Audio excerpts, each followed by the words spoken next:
হুজুর একটা বাচ্চা লিয়া ঢুকলো, জঙ্গলে ঢুকলো, বাচ্চাটা লিয়া দেখতো।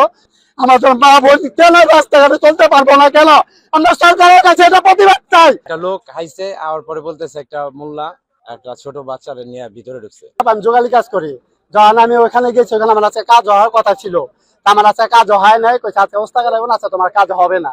তার কথা আমি বয়া থেকে দোকানদারের লাগে চাচু আমার খাওয়া দিল, তখন আমি বললাম আপনি জায়গা কাজ হবে না, আমি বাসায় চলে যাই, কয়ে যাও।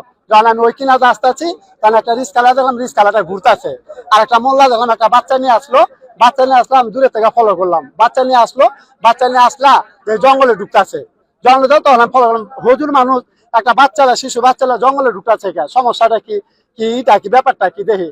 এটা সন্দেহ করে রিস্কালা বাইরে আমি ধরলাম, রিস্কা বাইরে ঘুরতেছে, আবার ফোনে কথা বলতেছে। আমি বললাম ট্রেন একটা হুজুর দেখলাম, হুজুর একটা বাচ্চা লিয়া ঢুকলো, জঙ্গলে ঢুকলো, বাচ্চাটা লিয়া দেখতো, বলে হ্যাঁ আমি হ্যাঁ খুঁজতেছি, হ্যাঁ আমি খুঁজতেছি। তাহলে আমরা ভাই আহান যাই, তাহলে আমার শরীর শক্তি নেই, আমি অসুস্থ মানুষই। আমাদের রিস্কালা বাইরে করলাম, বলে তুই ঢুকে গিয়া দেখে ওই খোলা ব্যবহার করতেছে। পরে দেখা তো মনটা দুঃখ লাগলো আমাদের মা বোন কেন রাস্তাঘাটে চলতে পারবো না, কেন আমরা সরকারের কাছে এটা প্রতিবাদ চাই। আমরা সরকারের পাবলিকের কাছে প্রতিবাদ চাই, আইনের লোকের কাছে আমরা প্রতিবাদ চাই। আমাদের মা বোনকে বাড়তে থাকবো না, ঘুরে থাকবো না, হুজুর চাই না, যুবক চাই না, এই বন্ধার মাঝে জঙ্গলের ভিতরে কাজ করবো। আমরা সরকারের কাছে আমরা বিচার চাই, আমরা যারা পাবো, আমরা যারা পাবো তারা আমরা সব মশার বিরুদ্ধে সুরক্ষা দিতে এলো বসুন্ধরা এক্সট্রিম অ্যারোসল, মশার বিরুদ্ধে এক্সট্রিম সুরক্ষা। আমি এই রাস্তাতে যাইতে লাগছিলাম, একটা লোক হাইছে আর পরে বলতেছে একটা মোল্লা একটা ছোট বাচ্চারে নিয়ে ভিতরে ঢুকছে। আমি বললাম তা আসেন, আর হলো সাহস নাই। পরে আমি রিস্কা রাইখা ভিতরে ঢুকছি, যা দেখি পিচির সাথে ওই খারাপ কাজ করতেছে। পরে শহরে ধরে নিয়ে গেছি, আমি একলা পারি না, ভাই একটু সহযোগিতা করছে। পরে নিয়ে যাওয়ার পরে মেন রাস্তায় বাইরে হয়েছি, ভাইরা আইসে আর পরে স্যারেরা আর কি র্যাব ডাইন সাইডে ঢুকছিল, হেরাবার আওয়ার পরে জিজ্ঞেস করছে কি হয়েছে, পরে বলছি। পরের পরে হ্যাঁ র্যাপের সহযোগিতা লইছি আমরা, ঠিক আছে। তার একলা তো সম্ভব না, র্যাপের সহযোগিতা লইছি। আর যে নাকি কাজটা করছে দেন না, ওর সাথে পারি না, পুরো প্যান্ট পুন ছিঁড়ে লাইছে। পরে আমার কাছে একটা রশি আছিল, রশি দিয়ে বাঁধ দিয়ে মেন রাস্তায় নিয়ে গেছে।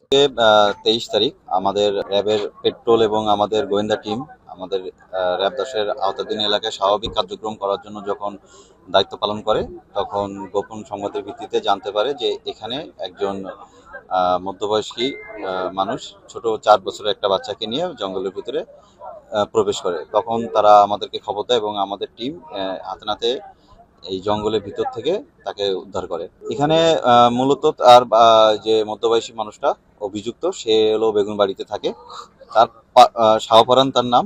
সে তার পার্শ্ববর্তী একটা মেয়েকে প্রলোভন দেখিয়ে এখানে নিয়ে আসে এবং তার উদ্দেশ্য ছিল মেয়ে করার, এবং সে লোকটা স্বীকার করেছে যে সে তাকে খারাপ কাজের উদ্দেশ্যে এখানে নিয়ে আসা। পরবর্তীতে আমরা তাকে আটক করি, আটক করে তার পরিবারকে খবর দিই, তার পরিবার আসে, এসে তাকে চিনতে পারে যে সেই কাজ করে। সে আমাদের যে অভিযুক্ত, সে মূলত একজন চা বিক্রেতা, সে ফ্লাক্সে করে চা বিক্রি করে এবং তার এরা অনেকদিন ধরেই সে এটা ওত পেতে ছিল যে মেয়েটাকে সে তার লালসা স্বীকার করবে, এবং সে এই উদ্দেশ্যে এখানে নিয়ে আসে এবং আমাদের র্যাবের টিম, আভিযানিক টিম তাদেরকে হাতে নাতে আটক করে।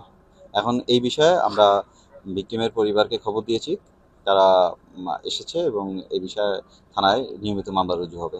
বাচ্চাটা সুস্থ আছে। আমরা আসলে দুর্ঘটনাটা ঘটার আগেই তাকে আটক করতে সক্ষম হই, সুতরাং সৃষ্টিকর্তার এতে বাচ্চাটার কোনো ক্ষতি হয় নাই, এখনো পর্যন্ত কোনো ক্ষতি হয় না। পরবর্তীতে আমরা তো নিয়মিত মামলা রুজু হলে মেডিকেল করা হবে, সেক্ষেত্রে পরবর্তীতে এক্সপার্ট ওপিনিয়ন পর্ব জানা। প্রাথমিকভাবে আমরা যেটা মনে করছি যে আসলে আমরা তার বাচ্চাটার ক্ষতি